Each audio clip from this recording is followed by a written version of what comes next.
Bine v-am regăsit la un episod. Astăzi sunt la Casa Bântuită. Uitați. Și eu o să fac un video când plec la Casa Bântuită.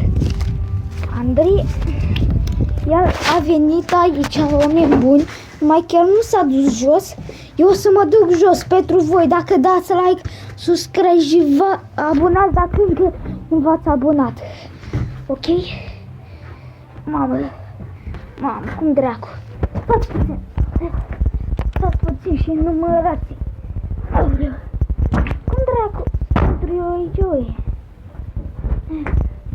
Oameni buni, eu aș vrea să intru numai că...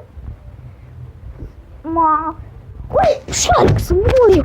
Să mor eu din nou, era un șoarec. Bun, oameni buni. Dacă nu, o să plecăm aici. Aici. Bă, ce s-a auzit? Bă, oameni buni, dacă vouă nu vă este frică, mie nu este o frică de-mi fac cacă pe mine. Uitați. Uitați ce am dărâmat noi. Andrei, o doleacă. Pe masă, direct, să mor eu.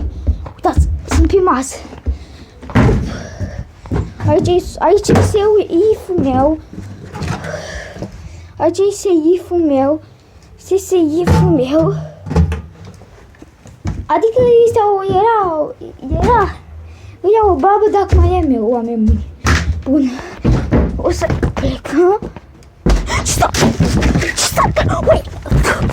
Ce era acolo? Fugi! Ui, fugi! Uite-te! Uite-te! Uite-te! Ui! Uitați un câine! Du-te de aici! Du-te! Uitați, suntem aici. Uitați un câine. Nu știu cui. Sper să nu ne iau copyright, că vine...